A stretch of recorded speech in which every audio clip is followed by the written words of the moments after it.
Bienvenidos a Serpientes y Palomas, donde nuestro propósito es razonar, analizar y meditar en las escrituras y el cristianismo que surge de ellas. Yo soy Calderón y en cada episodio hablaremos de temas no para enseñarlos, aunque sin duda aprenderemos en el camino, sino que lo haremos para buscar ser aquello que Jesús nos dijo que fuéramos, prudentes como serpientes y mansos como palomas. Bienvenidos a este episodio.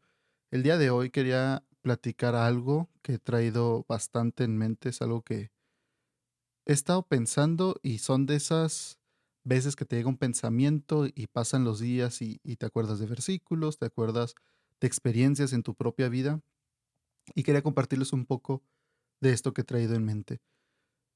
Te quería preguntar, ¿qué tan seguido piensas en lo que debes hacer?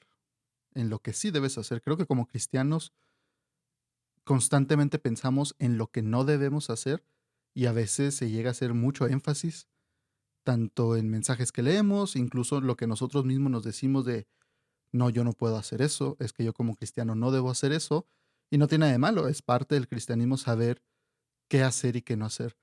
Pero creo que sí llegamos a pasar mucho tiempo en nuestra mente a la hora de actuar pensando en qué no debo hacer, y generalmente usamos el qué no debo hacer como los límites, ¿no? Imaginándonos quizá un rebaño como ese límite que evita que el rebaño se vaya a otra parte y quizá lo vemos así como, ok, esto es lo que no debo hacer, son mis límites y a veces pasamos más tiempo observando y cuidando los límites que pasando el tiempo dentro de lo que sí podemos hacer y a veces jugamos con esta idea de estar viviendo casi en los límites y decir, bueno, si lo hago de esta manera, no estoy haciendo exactamente eso que no debo hacer. Sé que se aproxima mucho, pero no es lo mismo, ¿no? Y creo que a veces pasamos bastante tiempo pensando en eso. Pero he traído en mente esta historia de Caín y Abel, que seguramente conoces, que seguramente ya has escuchado, leído alguna vez. Creo que es de las historias más famosas en la Biblia y con justa razón porque es corta, porque se aplica en muchos contextos, porque tiene muchas aplicaciones, porque de alguna manera se sigue viviendo hasta el día de hoy esta lucha entre hermanos, y a veces ni siquiera con Dios, obviamente, sino con los padres, ¿no? Esta lucha entre hermanos para agradar a los padres. Creo que es algo que se ve mucho incluso en historias modernas, en películas, en telenovelas. Siento que es muy común encontrarlo en las novelas escritas también.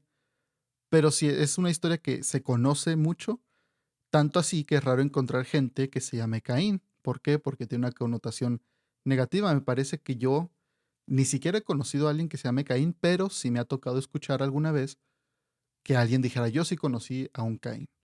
Y es algo raro, no es común, porque es como ponerle a tu hijo casi casi Judas, aunque también había un discípulo bueno que se llamaba Judas, pues se piensa más bien en lo negativo. Entonces, es común, gente que se llame Abel sí he conocido. Tuve un compañero en la primaria que se llamaba Abel, pero Caín no. Entonces sí es una historia conocida. Lo que se conoce de esta historia básicamente y generalmente en lo que pensamos es que Caín y Abel llevaron su ofrenda a Dios. Dios aceptó la de Abel. A Dios no le gustó la de Caín. Entonces Caín se enoja y termina matando a su hermano.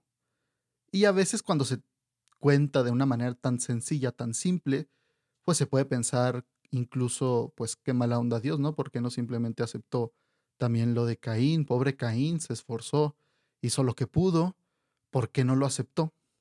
Yo quería revisar y leer contigo el pasaje para ver qué pasa realmente. O sea, esta es la idea, quizá tú si lo has leído hace poco tengas otra idea, o quizás si es lo que piensas, entonces vamos a ver, está en Génesis capítulo 4, lo voy a empezar a leer desde el versículo 3, estoy leyendo de la versión Reina Valera contemporánea, y dice así, andando el tiempo, sucedió que Caín llevó al Señor una ofrenda del fruto de la tierra, y Abel también llevó algunos de los primogénitos de sus ovejas, de los mejores entre ellas. Y el Señor miró con agrado a Abel y a su ofrenda, pero no miró con agrado a Caín ni a su ofrenda. Y Caín se enojó mucho y decayó su semblante. Entonces el Señor le dijo a Caín, ¿por qué estás enojado? ¿Por qué ha decaído tu semblante? Si haces lo bueno, ¿acaso no serás enaltecido? Pero si no lo haces, el pecado está listo para dominarte. Sin embargo, su deseo lo llevará a ti, y tú lo dominarás. Dijo entonces Caín a su hermano, Abel, vayamos al campo. Y sucedió que mientras estaban ellos en el campo, Caín se levantó contra su hermano Abel y lo mató. Y el Señor le dijo a Caín, ¿dónde está tu hermano Abel? Y él respondió, no lo sé. ¿Acaso soy yo el guardián de mi hermano? Y el Señor le dijo, ¿qué es lo que has hecho? Desde la tierra la voz de la sangre de tu hermano me pide que le haga justicia. Ahora pues, maldito serás por parte de la tierra, que abrió su boca para recibir de tus manos la sangre de tu hermano. Cuando labres la tierra, no te volverá a dar su fuerza, y andarás por la tierra errante y extranjero. Y son palabras fuertes de parte de Dios hacia Caín, porque sin duda lo que acababa de hacer no era cualquier cosa. Y esto debería de alguna manera, al leer esta parte, sobre todo cuando Dios le pregunta a Caín que dónde está su hermano, eh, me recuerda a lo que hicieron sus padres, ¿no? Adán y Eva, cuando se esconden porque están desnudos, escuchan que Dios anda por ahí y se esconden, y Dios les pregunta que por qué se esconden. Entonces, obviamente nos recuerda, ¿no? Es a propósito que la Biblia hace esto para recordarnos la condición humana y cómo pasa lo mismo y pasa lo mismo y pasa lo mismo. Por eso muchas veces vemos conceptos que se repiten de esta manera. Son patrones que la Biblia están ahí intencionalmente para traernos a la memoria esos pasajes. Otra cosa interesante es que cuando Dios dice que desde la tierra la voz de la sangre de tu hermano me pide que le haga justicia, el versículo 10, aquí la palabra tierra obviamente se refiere a la tierra como tal, pero la misma palabra se refiere al inframundo. Por eso, también cuando la serpiente es maldita y se le maldice, Dios dice que se va a arrastrar por la tierra, pero nosotros pensamos quizá por la palabra que es simplemente la tierra, ¿no? Donde está la arena, donde están las piedras, todo esto. Y sí, pero en el idioma original también tiene el significado de el inframundo. Entonces era como que la serpiente, de estar en la presencia de Dios, iba a caer hasta lo más bajo. Aquí también vemos el significado en que Abel ya está muerto, entonces Dios está diciendo, la tierra, sí, el inframundo, desde el inframundo, la sangre de tu hermano reclama. Y a eso se refiere.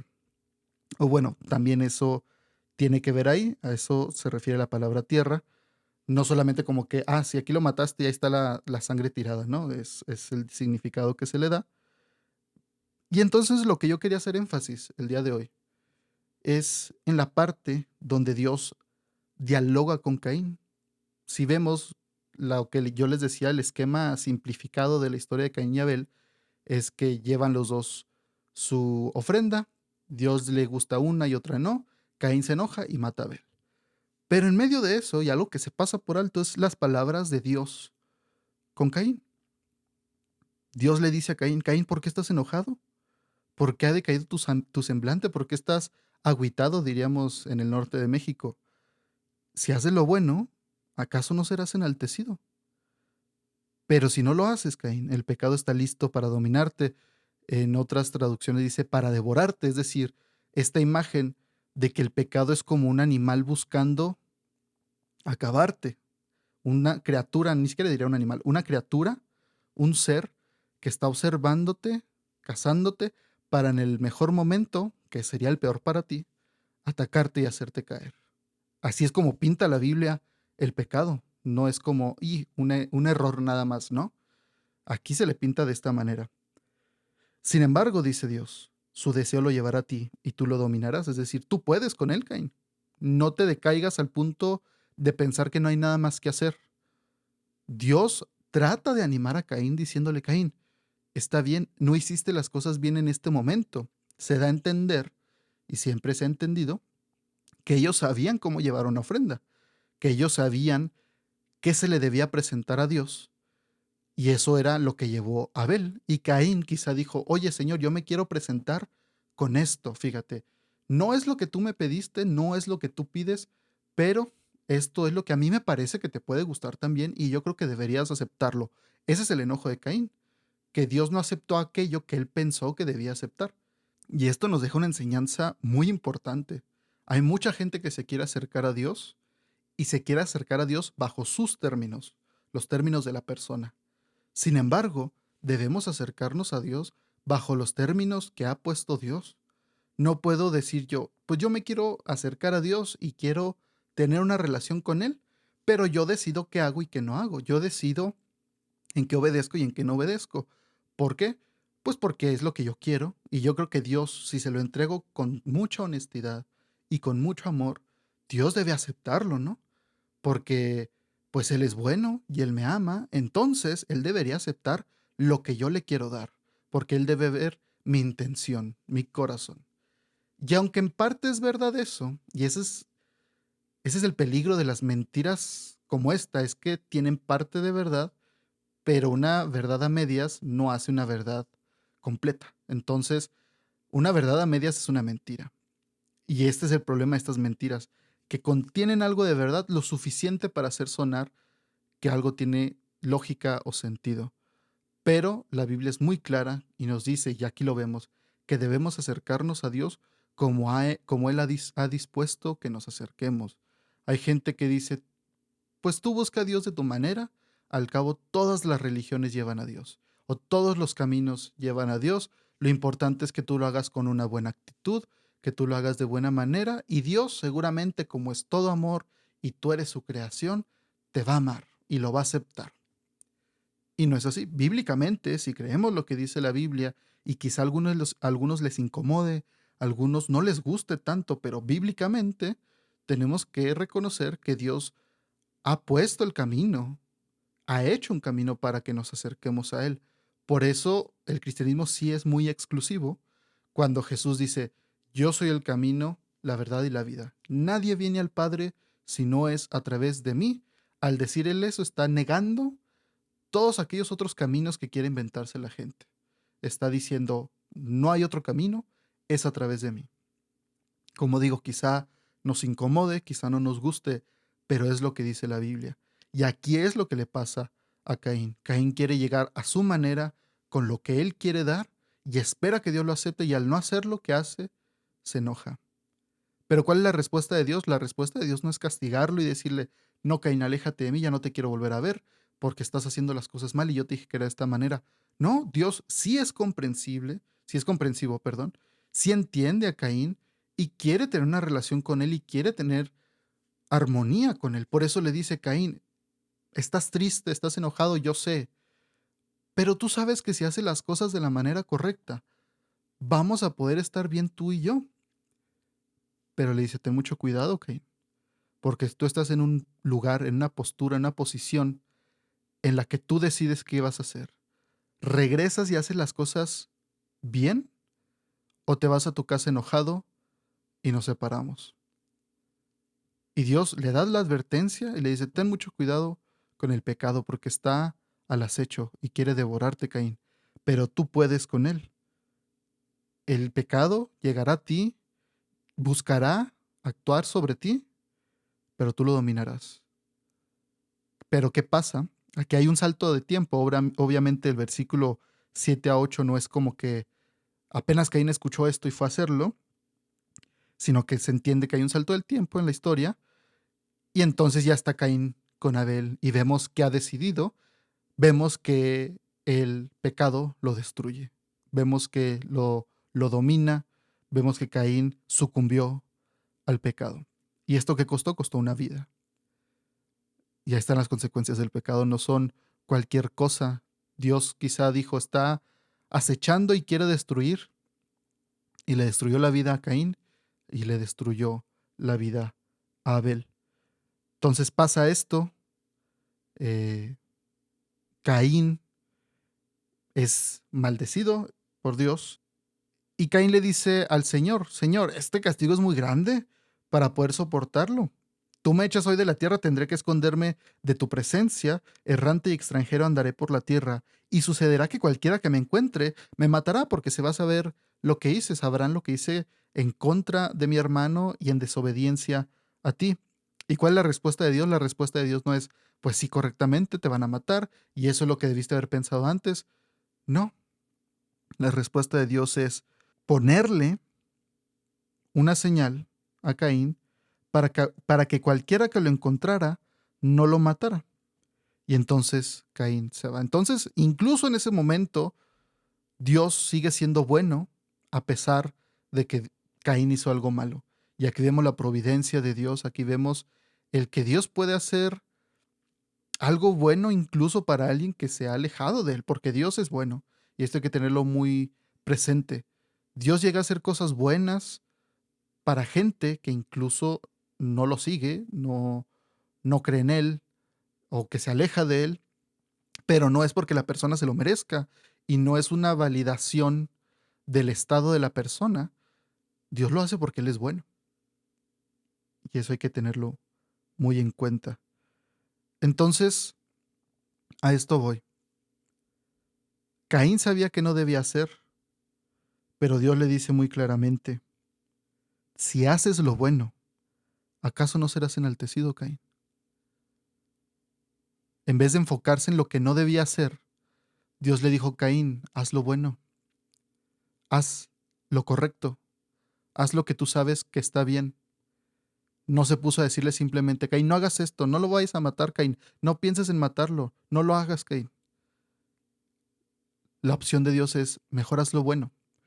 Por eso te preguntaba yo al principio, si has pensado últimamente en hacer lo bueno, hacer lo correcto, más que no qué hacer. Siento, como decía, que como cristianos a veces pensamos más y pasamos más tiempo cuidando lo que no debo hacer, que como decía, no es algo malo. Pero ¿qué tal si pasáramos más tiempo también pensando en hacer lo bueno y hacer lo correcto, en vez de estar cuidándonos de lo que no debemos hacer? ¿Qué dice Dios? ¿Acaso no serás enaltecido? ¿Acaso no te honraré? ¿Acaso no respetaré el que hagas lo bueno? Y es algo maravilloso porque Dios no tendría que hacer nada de eso. Sin embargo, le dice a Caín que Caín, puedes hacer lo bueno. ¿Has buscado tú hacer lo bueno? ¿Has buscado hacer el bien a las personas en vez de enfocarte solamente no debo hacer esto, no debo caer en este pecado, no debo caer a la tentación, no debo tener esta actitud, no debo decir estas palabras y vivimos en el no debo, no debo, no debo y nos olvidamos del debería amar a mi prójimo, debería ser más cortés con las personas, debería expresar mi amor mejor para con mi familia, debería orar más por mis amigos perdidos, debería buscar más la presencia de Dios en lugar de solamente alejarme de los lugares donde sé que no está Dios, porque siendo honestos, el alejarnos de lugares donde no está Dios no significa que nos acerquemos más a Dios. Eso simplemente nos mantiene alejados de las cosas malas y de los lugares malos. Pero para acercarnos a Dios necesitamos hacer lo correcto, hacer lo bueno, hacer aquello que me acerque a Dios.